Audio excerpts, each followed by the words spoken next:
Can microneedling on its own without minoxidil effectively reverse hair loss and promote hair growth? You probably have heard of microneedling to maximize the effects of minoxidil, but if you are like me and prefer natural, safer methods that don't mean you have to use a medication for the rest of your life, then you are in the right place. Think less hassle, less cost, and perhaps even better results. In this video, we're unpacking groundbreaking research that could be your ticket to a chemical-free, effective hair loss solution, offering hope and a healthier approach to regaining thick, healthy hair. I'll also guide you through how to start microneedling safely, from selecting the right tools to determining the best frequency for your sessions. Microneedling on its own without the hassle of daily minoxidil has helped me thicken and fight my hair loss. One microneedling session a week with no other intervention can be enough to reverse hair loss, and I'll tell you right now, not only do the results outperform minoxidil, but you can be assured of no nasty side effects. Heads up, if you're looking to embark on your healthy hair journey, download a free copy of my ebook, The Ultimate Guide to Hair Loss. It's full of science-backed strategies to fight your hair loss naturally for vibrant, healthy hair. Just hit that link below and start your journey to thicker hair. But wait, can microneedling really replace minoxidil? Let's dive into that now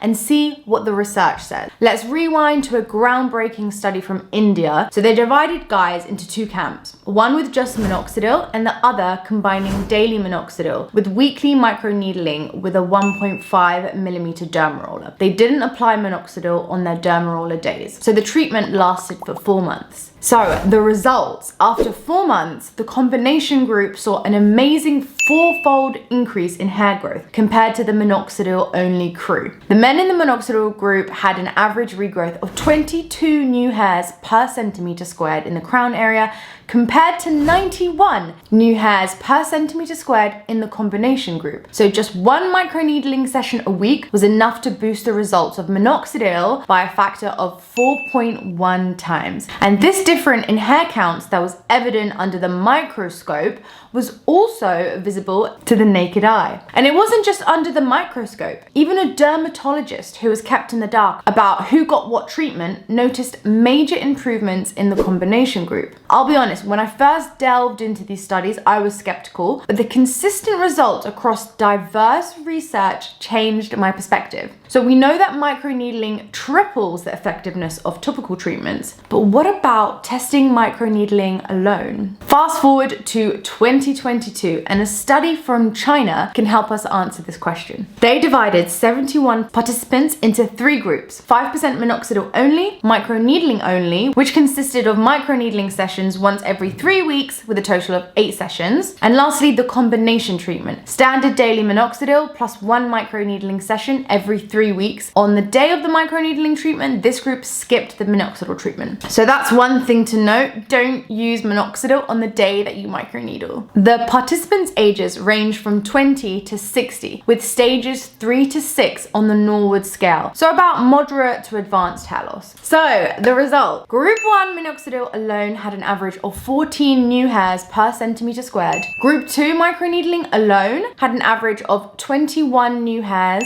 and group 3 microneedling in combination with minoxidil had an average of 14 new hairs per centimeter squared. So the combination group had nearly 3 times as many hairs as the monoxide monotherapy group, about 2.8 times to be precise. Remember, the original 2013 study had found a 4.1 times advantage for the combination treatment, but that was with weekly microneedling. This study had a microneedling session once every 3 weeks, but the key new information we got from this Chinese study were the results of men in group 2 who, microneedling alone, remarkably, these men had 1.5 times the regrowth of the minoxidil only group. So just one microneedling session every 3 weeks outperformed daily minoxidil. I mean, this is pretty groundbreaking. But what if you stop doing these treatments altogether? That leads us to the most fascinating part. So the study also included a 6-month follow-up period where the men had no treatment for their hair loss after the 6 months were up. The microneedling group kept their new hair better after the treatment stopped. So 90 of the men who had been treated with minoxidil alone lost all of their new hair. The men in the 2 microneedling groups had better retention. 10% of these men lost all of their newly formed hair. About 70% had mild to moderate hair loss, and 20% retained most of of the new hair. So not only is microneedling superior to minoxidil as a standalone treatment,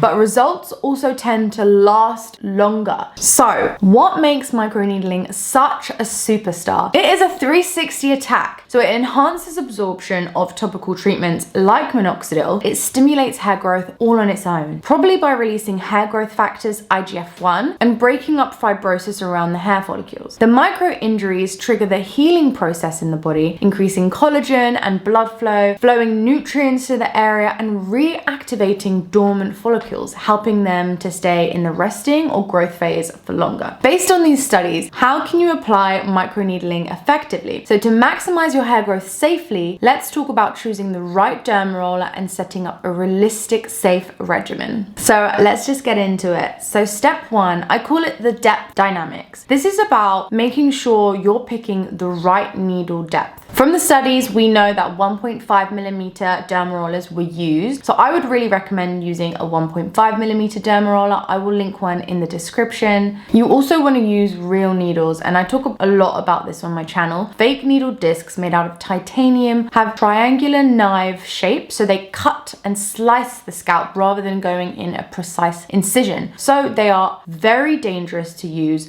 Really recommend getting a real needle derma roller, 1.5 millimeters, made out of stainless steel. And stainless steel is used in medical surgeries, so you know you're in good hands if you're going to be using the same thing that surgeons use. So you've got your derma roller, that's the most important part. You've got the safe needle derma roller with individual stainless steel needles. Okay, so we're on to step two. I call this step germs be gone. You want to get rid of germs both on the scalp and the derma roller. So you want to prepare everything, disinfect everything. I use rubbing alcohol, a soft bristle toothbrush to get in between the needles as well, because it does build up with skin cells and bacteria. So you want to get in the nooks and crannies, and you want to make sure your scalp is clean. So no products used, no gel. If you can, exfoliate your scalp a few days before so that there isn't any dandruff that you'll be pushing into the scalp. Step 3, the art of the roll. So this is the technique of using the derma roller. So you want to make sure you are parting your hair in sections. The benchmark you want to achieve when you are rolling is pinpoint bleeding. Pinpoint bleeding shows that you have gone past the epidermis into the dermis where collagen is produced. The technique to using the derma roller is basically going in one direction and lifting the derma roller after each pass. So going over each direction diagonally, vertically, horizontally, like I'm showing you here, to make sure you are fully getting every little bit of your scalp. Step 4,